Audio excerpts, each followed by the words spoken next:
बहुत ही एक गंभीर विषय है जो मैं समझता हूँ कि सिर्फ ये हमारे शहर के हद तक ना रहते हुए पूरे महाराष्ट्र के लिए ये बहुत ही एक गंभीर विषय है कि हमारी जो बच्चियाँ लापता हो रही है। मैंने पिछले कुछ दिनों के अंदर देखा है कि इलेक्ट्रॉनिक मीडिया ने, न्यूज़पेपर्स ने बहुत आंकड़े समेत ये बताए हैं कि कितनी बच्चियां हर रोज़ इस राज्य से और इस ज़िले से गायब हो रही है कि उसमें अगर देखा जाए तो आपको सबको पता होगा कि 2023 में 188 लड़कियां घर से गायब हुई और 2024 में अब तक शहर से 106 और ज़िले से 105 लड़कियां गायब हुई है। तो आप अंदाज़ा लगा सकते हैं कि सिर्फ एक ज़िले की अगर हम बात कर रहे हैं तो जनवरी से लेके अगस्त तक 2011 लड़कियां गायब हुई है। 211 जनवरी से लेके अगस्त तक ये साल का। और पिछले साल 2023 के अंदर 188 लड़कियां गायब हो गई थी। अब गायब होने का मतलब ये है कि कुछ लड़कियां भाग के चले गई होगी, किसी को किडनैप किया गया है, किसी और वजह से ये लड़कियां गायब हो गई है। लेकिन एक बहुत ही संगीन मामला है और एक संगीन मामला चूँकि मेरे शहर से ताल्लुक़ रखता था तो हमने उस मामले को सामने लेकर आए हैं। ये हमारी एक छोटी बहन है जो घर में कुछ नाइत्तेफाकी हुई थी, थोड़ी नाराज़गी हुई थी। तो ये बच्ची घर से निकली और रेलवे स्टेशन से ये अपने रिश्तेदारों के पास जाने के लिए, परभनी जाने के लिए रेलवे स्टेशन के ऊपर पहुंची। ये मामला है 13 मई 2024 का। 13 मई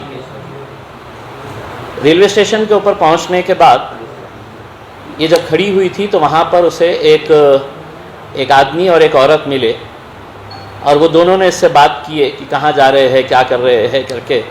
और बात करने के बाद इसको पानी पिलाने के बहाने उन्होंने कुछ पानी पिलाया और इसके बाद ये लड़की जो है ये गुनूदगी में आ गई, एक तरीक़े के नशे की हालत के अंदर आ गई। और जब इसकी आँख खुली तो ये बम्बई में थी। बम्बई में कुछ दिन ये दोनों मियाँ बीवी ने इसको रखे। ये जैसे ही घर जाने की बात करती, इसको फिर पानी पिलाया जाता और वो पानी पिलाने के बाद है तो फिर ये गुनूदगी की हालत के अंदर आ जाती। तो लगातार इसको जब भी ये घर जाने की बात करती तो इसको कुछ पिलाया जाता और इसके बाद ये लड़की को फिर मुंबई से इंदौर लेकर गए। मुंबई से एक और महिला इनके साथ जुड़ी, यानी कि 2 महिला 1 पुरुष हो गए। फिर इंदौर से इसको उज्जैन लाया गया मध्य प्रदेश में और उज्जैन के बाद इसको मोरका लाया गया। मोरका जो मध्य प्रदेश के अंदर ही है, गांव का नाम है मोरका। और वहां पर इस लड़की को 1.5 लाख रुपए में बेच दिया गया।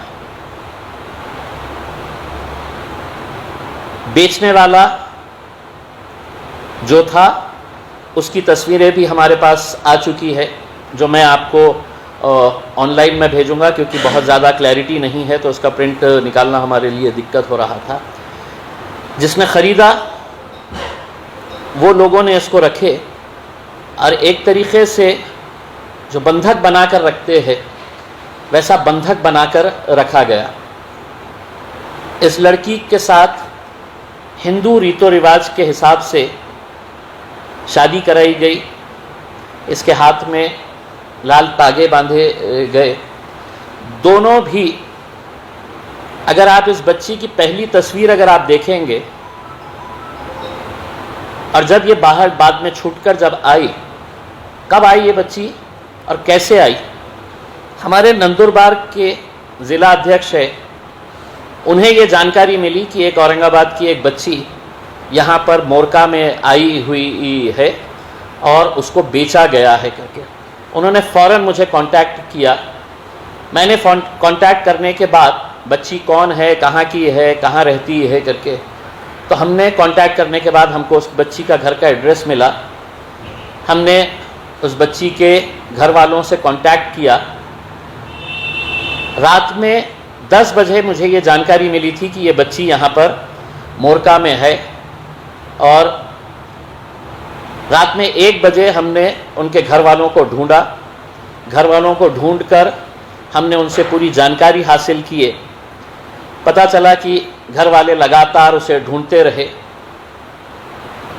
पुलिस में कंप्लेन नहीं कराए, इस डर से बहुत ही गरीब ये है, बाप बहुत बूढ़ा है, माँ बहुत बूढ़ी है, कि हमारे ऊपर कुछ आ जाएगा तो दुनिया भर के रिश्तेदारों के पास ढूंढते रहे, नहीं मिला। फिर रात में 1 बजे जब हमने उनको बुलाए, 1 बजे बुलाने के बाद उनसे पूरा डिटेल्स हमने हासिल किए, तो हासिल करने के बाद पता चला कि उस दिन बच्ची गुस्से में थी, कुछ मामला हुआ था घर के अंदर। वो बच्ची बोली कि मैं चले जा रही हूँ, उनका रिश्तेदार कोई परभनी के अंदर रहते हैं, रेलवे स्टेशन के ऊपर गई और वहाँ पर ये मामला हुआ।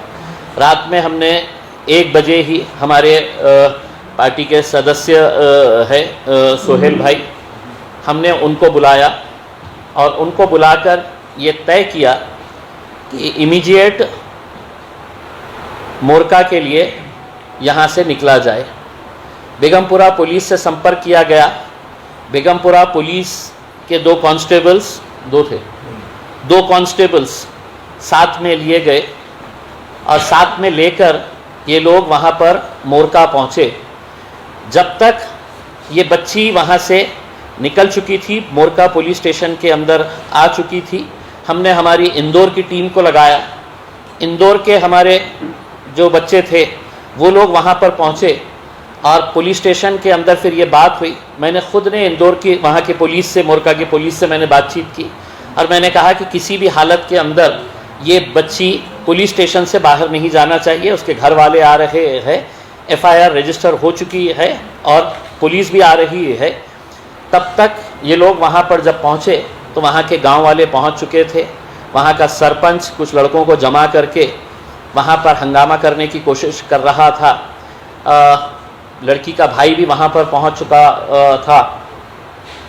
तो किसी हालत के अंदर चूँकि पुलिस पहुँची तो हमने यहाँ से औरंगाबाद से जो बच्चे भेजे थे वो बच्चे आगे निकल गए, क्योंकि वहाँ पर गांव के लोग जमा हो रहे थे और वो हंगामा करने की कोशिश कर रहे थे। और उनका ये तर्क था कि हमारे ऊपर कोई कार्रवाई नहीं, क्योंकि हमने बच्ची को ख़रीदा है।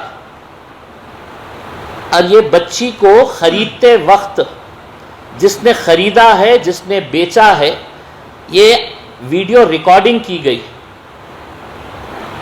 जब बच्ची से हमने जानकारी हासिल की तो पता चला जिसने ख़रीदा है और जिसने बेचा है, जो मियाँ बीवी जिन्होंने यहाँ से उठाकर लेके गए थे, ये पूना के रहने वाले हैं।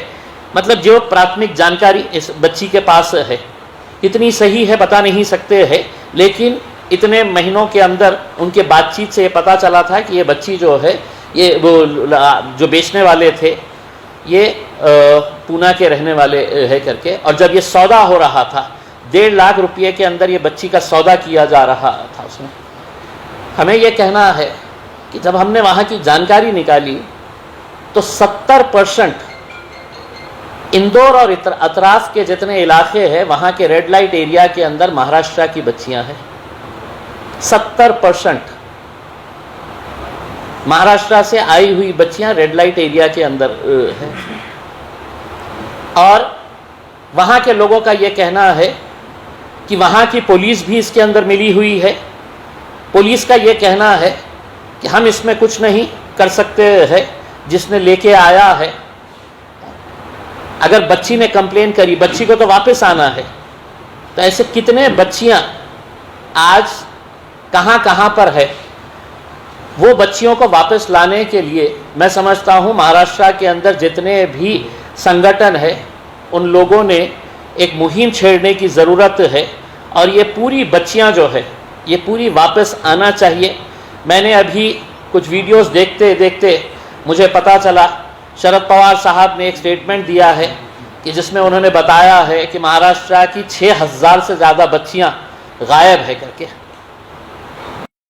आज एक लोक प्रतिनिधि, माजी लोक प्रतिनिधि अगर नहीं रहता तो ये बच्ची को लाना बिल्कुल नामुमकिन सी बात थी कि वहाँ पर जिस तरीके की ठीक है, कुछ पुलिस वालों ने वहाँ पर मोरका के अंदर कोऑपरेट किया क्योंकि हमने उनको डरा के रखे थे। हमने साफ तरीके से उनको बोले थे कि अगर तुमने ये बच्ची को है तो उनके हवाले वापस किए तो आप ये समझ जाओ मैं पर्सनली आऊँगा और वहाँ पर आके हमने मध्य प्रदेश के अंदर आकर पुलिस के ऊपर आरोप लगाएंगे कि पुलिस है तो ये धंधे के अंदर शामिल है करके उसमें। तो ये बच्ची वापस हमारे पास 27 जुलाई को आई, यानी कि 24 घंटे के अंदर, लेस देन 24 घंटे के अंदर। मैं मेरे शहर के सोहेल और उनकी पूरी टीम का धन्यवाद अदा करता हूँ कि रात में 2 बजे ये फैसला लिया गया और वो फ़ौरन है तो गाड़ी लेकर यहाँ से कुछ बच्चे लिए, पुलिस वाले लिए साथ में और वहाँ पर गए और ये पूरी कार्रवाई हमने 24 घंटे के अंदर एक बच्ची को हमने वापस लेकर आए हैं करके। बच्ची के साथ क्या हुआ, किस तरीक़े का बर्ताव उसके साथ किया गया, चूँकि बच्ची है मैं आपको तस्वीरें दिखा नहीं सकता हूँ, लेकिन इस बच्ची की अगर पहले की तस्वीर अगर आप देखेंगे और अब की अगर उसकी हालत अगर देखेंगे तो आपको विश्वास ही नहीं होगा कि ये वही बच्ची है करके उसमें। हमारी ये अब मांग है कि ये पूरे गिरोह को अगर Aurangabad police, Aurangabad railway police अगर संजीदगी के साथ इस केस को हैंडल करती है तो मैं समझता हूँ कि महाराष्ट्र का एक बहुत बड़ा गिरोह पकड़ा जा सकता है। क्योंकि हम खरीदने वाले को भी जानते हैं, मोरका गांव के अंदर जिसने ख़रीदा था, जिस लड़के ने, बच्ची को 2-2 दिन 3-3 दिन बगैर खाने के लॉक करके रखा जाता था।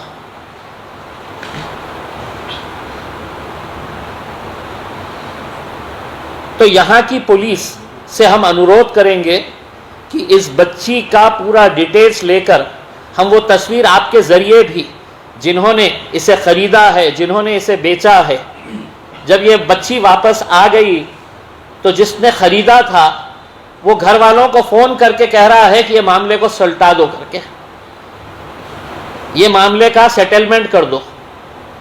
यानी कि आप सोचिएगा कि कितनी हिम्मत है उनकी कि जिसकी बच्ची को उठाकर लेकर गए हैं, उनके घर वालों को फ़ोन करके बोल रहे हैं कि ये मामले को रफा दफा कर दो करके, कंप्लेन वापस ले लो। वो रिकॉर्डिंग भी है। तो अगर एक ज़िले से महज 200 सवा 200 बच्चियां अगर महज 8 महीने के अंदर गायब हो रही है, हमने पुलिस डिपार्टमेंट ने बाकी अपनी पूरी कार्रवाइयां बंद करना चाहिए। और मैं महाराष्ट्र के मुख्यमंत्री, उप मुख्यमंत्री जो गृह मंत्री है, उनको ये हाथ जोड़कर ये कहना चाहता हूं, ये बच्ची को आपके फुकट के 1500 रुपये नहीं चाहिए। अगर आपके पूरे महाराष्ट्र के अंदर लाडली बहनों के लिए आप पैसा दे रहे हैं तो हम आपसे ये अनुरोध कर रहे हैं कि हमारी लाडली बहनों को अपने घरों तक पहुंचाने का काम करिएगा। महाराष्ट्र के अंदर एक टास्क फोर्स तैयार करिएगा, एक स्पेशल टीम तैयार करिएगा, स्पेशल इन्वेस्टिगेशन टीम तैयार करिएगा। और जितनी बच्चियां महाराष्ट्र से गायब हुई है, ये कहाँ कहाँ किन किन इलाकों के अंदर किसने ख़रीदा, किसने बेचा, किस रेड लाइट एरिया के अंदर ये पहुँचाई गई है, ऐसा कौन सा गिरोह है जो रेलवे स्टेशनों के ऊपर बैठा रह रहा है और जो ताक रहा है, जो देख रहा है कि कौन सी बच्ची अकेले आई है, किसको उठाया जाना चाहिए। यानी कि आप सोचिए कि जब ये बच्ची गई वहाँ पर रेलवे स्टेशन के ऊपर, वो फ़ौरन मियाँ बीवी इसके ऊपर टूट पड़े, कहाँ जा रही हो, कहाँ रहती हो, किसके पास जाने वाली हो। बातचीत करते करते इसको पानी पिलाने के बहाने पानी पिलाया। यानी कि इसका मतलब ये है कि रेलवे स्टेशनों के ऊपर ऐसा गिरोह सक्रिय तरीके से बैठा हुआ है जिसका काम यही है कि जहां पर भी कोई बच्ची अकेले नज़र आ रही है उसको कैसा उठाया जाए। हमें ये जानकारी मिली है कि बहुत सारे परिवार वाले अपनी इज्जत बचाने के लिए पुलिस के अंदर जा नहीं रहे हैं। तो ये आंकड़े जितने हमारे पास आए हैं ये पुलिस के आंकड़े हैं। अब हो सकता है कि कई ऐसे होंगे जिनका पुलिस के अंदर कोई ये नहीं रहेगा, मैं सिर्फ आप लोगों से अनुरोध करूंगा कि अगर आपको बच्ची के बारे में, बच्ची की ज़बानी अगर कुछ सुनना है, लेकिन एक अनुरोध मैं ये करूंगा कि बहनें हमारी भी है, आप तसव्वुर करिएगा कि अपनी अगर कोई छोटी बहन को कोई उठाकर अगर लेकर गया और ऐसा ये वो गायब हो जाती है तो हम कितने अपने आप को बेबस महसूस करेंगे कि हम कुछ नहीं कर पा रहे। एफआईआर के ऊपर एफआईआर फट रही है, क्या एफर्ट्स लिए जा रहे हैं, कितने बच्चियों को कहां कहां से लाया गया है, कौन सा गिरोह सक्रिय है। यहां पे जब ये बच्ची आई है, हमने 27 तारीख के बाद से लगातार इस शहर के अंदर कहीं ऐसा गिरोह सक्रिय है क्या? कुछ महिलाओं के नाम हमारे सामने आए हैं, उनके ऊपर नज़र रखी जा रही है कि ये महिलाएं कई बच्चियों को बहला फुसला कर कहीं हटा तो नहीं रहे हैं, कहीं लेकर तो नहीं जा रहे हैं करके, तो इसके ऊपर काम किया जा रहा है। अगर बच्ची से आपको कुछ उनको जो बोलना है वो बेटा तुमने तो जो भी हुआ था अपने तौर के ऊपर एक थोड़ा सा टेबल से नीचे संभल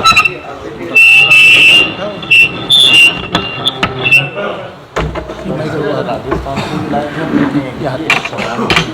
से पकड़े भी एक सिर्फ जानकारी ये दे देता हूँ कि मतलब इससे पहले भी हमारी एक टीम नासिर सिद्दीकी साहब राजस्थान से एक बच्ची को लेकर आए थे, राजस्थान से, और गुजरात और मध्य प्रदेश सुना है कि सबसे ज़्यादा बच्चियां जो है वो यहाँ पर वहाँ पर है। मैंने हमारी जब इंदौर की और हमारी मध्य प्रदेश की टीम से ये किया तो उन्होंने बताया कि 70% बच्चियां जो है वहाँ पे महाराष्ट्र की रहने वाली है। अब आपको जो भी है मैं बताइए, आपकी शुरुआत से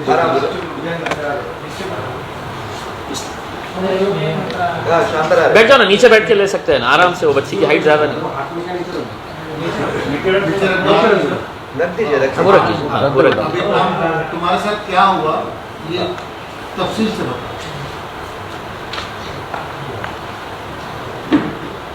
घबराओ मत, मैं हूँ। घर में गुस्से में आए थे, वहाँ से पहले कहाँ लेके गए थे बताओ। पहले हमको स्टेशन पे मिले थे, वो औरंगाबाद स्टेशन पे हमसे बातचीत करे, हमको पूछे कहाँ पर जा रहे हैं, तो हमने बताया कि हम यहीं जा रहे हैं हमारे आंटी के घर परभनी में। तो बोले क्या हो गया था, बोले तो बोले ऐसे ही कुछ हो गया था मेरे घर में, तो इस वजह से हम गुस्सा होके निकल गए। तो बोले आप घर मत जाओ, बोले हमारे साथ चलो। बोले हमने बोले नहीं, हमको हमारे घर जाना है। तो वो बोले कि मतलब फिर हमको बोले आपका नाम क्या है, तो हमने हमारा नाम बताया, उनको सब बताए। बोले कहाँ पर रहते, क्या रहते हैं, हमने बोले हम ऐसी ऐसी जगह रहते हैं, हम औरंगाबाद में रहते। तो बोले ठीक है, बोले तो आप पानी पीएंगे, बोले तो हमने बोले हाँ पानी पीएंगे।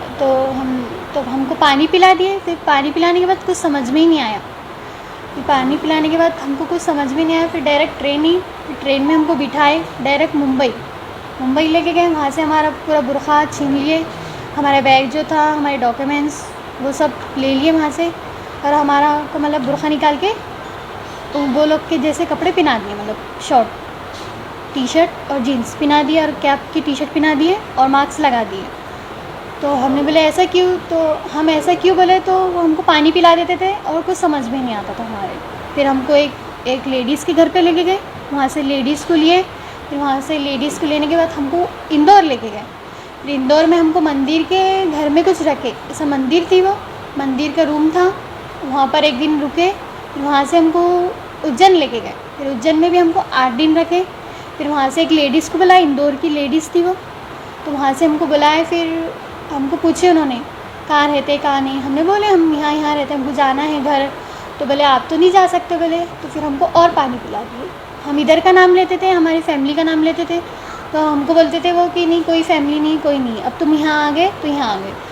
तो हमने बोले ठीक है, तो पानी पिला दिए। फिर कुछ समझ में नहीं आया। फिर मुर्गा लेके गए हमको।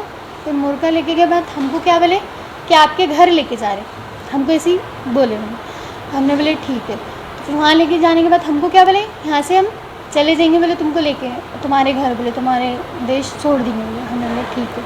फिर वहाँ से वो लोग का पैसों की बात चल रही थी, तो हमने बोले हमको बेच रहे क्या आप? तो बोले नहीं आपको बेच रहे नहीं, हम उनसे उधार पैसे ले रहे हैं। हमने बोले अच्छा। तो फिर पैसे देने को फिर वो लोगों ने वीडियो स्टार्ट करे, तो हमने बोले हम चले जा रहे। तो फिर वो लोग ने हमको मारे तोड़े, फिर मारे जो बेचने वाले थे वो मामा ने मारे हमको और बोले कि खामोशी से बैठ, बोले खामोश। फिर वो पानी पिला दिए। फिर वो लोगों ने सब ने हमको रूम में लॉक कर दिया। फिर हमारे साथ ऐसा हुआ, फिर वो लोग चले गए मेरे को छोड़ के। वो लोग ने पैसा लिए, वो लोग चले गए। फिर मेरे साथ मतलब ज़बरदस्ती शादी कराई। फिर शादी कराने के बाद मतलब बहुत बुरा सलूक करते थे, रूम में लॉक कर देते थे और नशा कराते थे और बाहर से दरवाज़ा लॉक करके चले जाते थे। और फिर बाहर कौन आते थे कौन जाते थे कुछ पता भी नहीं चलता था। फिर बहुत मारते थे, तोड़ते थे। और उनका जो बड़ा बेटा जो था तो उन्होंने हमको सलिए से मारे थे, सलिए से पीठ पे सर पे मारे थे और बहुत बुरा मारते थे। और दिन भर खाने को कुछ नहीं देते थे, पीने को भी नहीं। और पानी का बोले तो बोलते थे कि बॉडी पे से लाओ पानी, और चाय भी नहीं, खाना तो बिल्कुल नहीं देते थे। नशा बहुत बियर ये जो भी रहता नशे की चीज़ें वो तो मेरे को नहीं मालूम, बस वो लाते थे और वो पानी में डाल के पिला देते थे। फिर उसके बाद कुछ समझ में ही नहीं आता था। छुटकारा कैसे मिला? फिर छुटकारा हम फिर वो जो बड़े भाभी जो थे उनके घर में उनकी बड़ी बहू, तो हमने उनको बताया कि हम मुसलमान हैं और हमको हमारे घर जाना है। तो उन्होंने बोले ठीक है। बोले एक दिन पहले हमसे झगड़ा करा। देखिए ये